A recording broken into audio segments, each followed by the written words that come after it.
I had a rather unusual email from an acquaintance that I have eaten breakfast with at a place called Crown Point Coffee. She's become a friend over the months where we happen to be there at the same time. And the email said something about her son's writing something for Facebook. All right, well, I'm not on Facebook, but I went ahead and looked at it's astonishingly tragic news that her husband had committed suicide on Saturday night.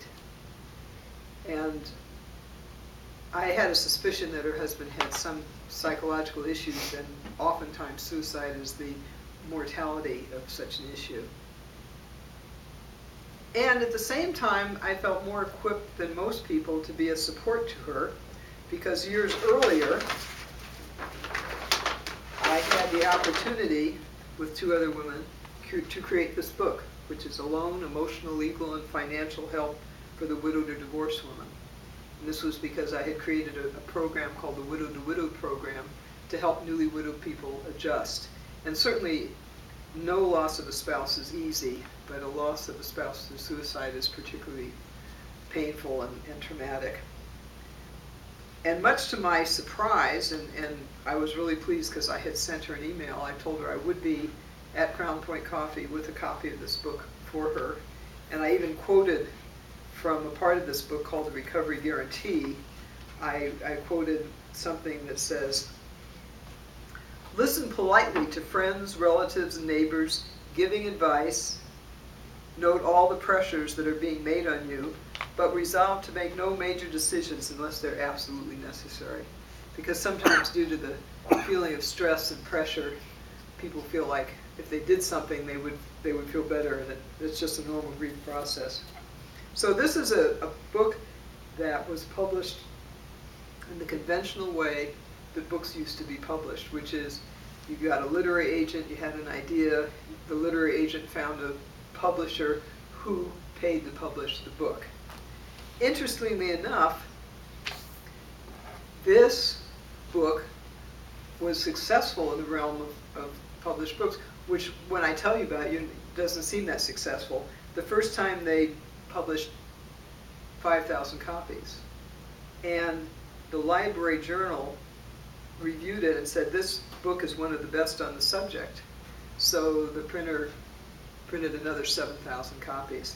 Now that doesn't sound like much, but it turns out, I was reading another book recently that I got from a keynote speaker named Patrick Swerdiker, and he said usually only 250 books per year are purchased. Like, in other words, this was a big success and I didn't know it at the time. And he also stressed the idea that publishing a book, the first book that you publish is such a major accomplishment. And I knew it was a big deal, but reading it in another book was a pleasant surprise. Patrick was a gentleman who had a booth at a resource fair at the International Toastmasters Convention, which took place in Washington, D.C. And surprisingly enough, he was handing out these good quality paperback books called Keynote Mastery for free if you would write a review in the Amazon book section of Amazon. And although I have many books at home that I haven't gotten around to reading, I took that seriously. I accepted his book and was very pleased to find this book more than interesting.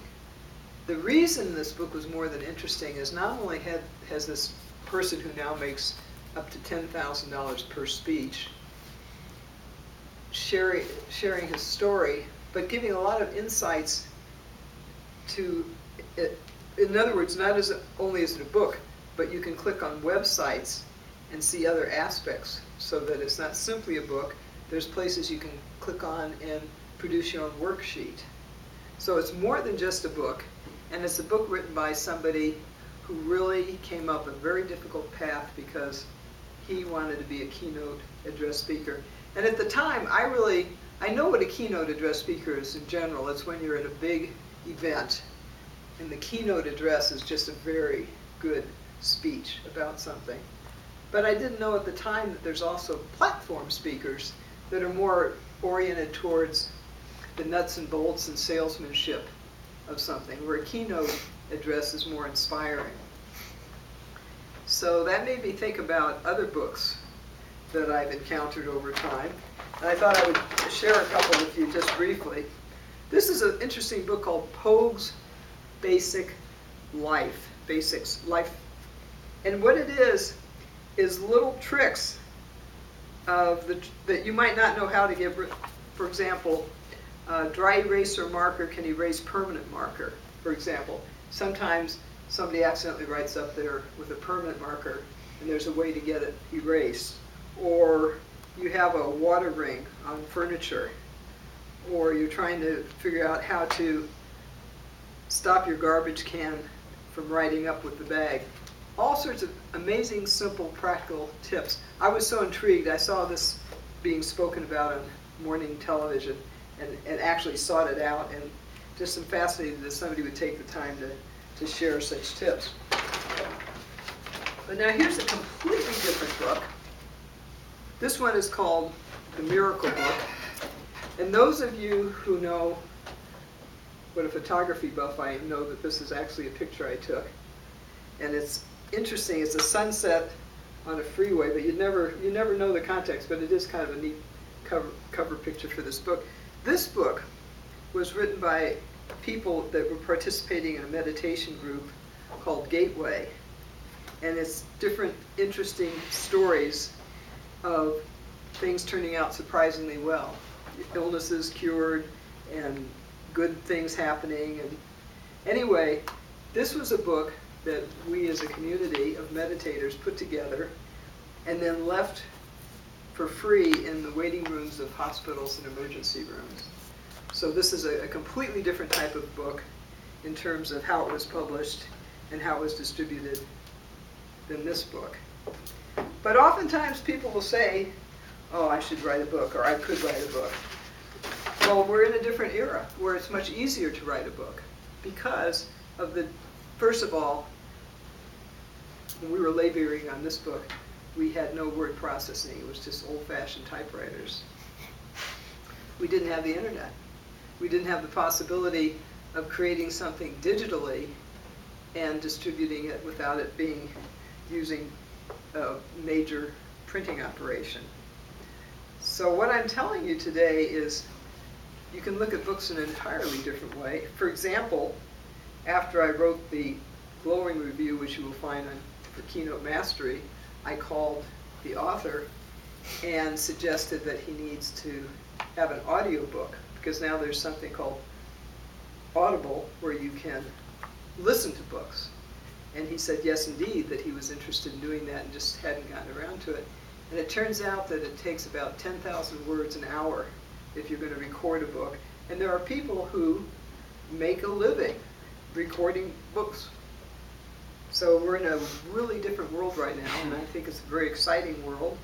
And I would just suggest, number one, not only read books, but follow through on the suggestions that the author might make in terms of clicking in on a website or producing a worksheet. And keep in mind that maybe someday you'll write your own book. Mr. Toastmaster. Thank you, Helen.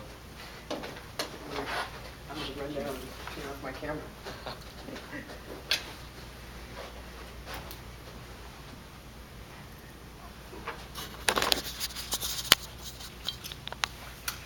I want to get you.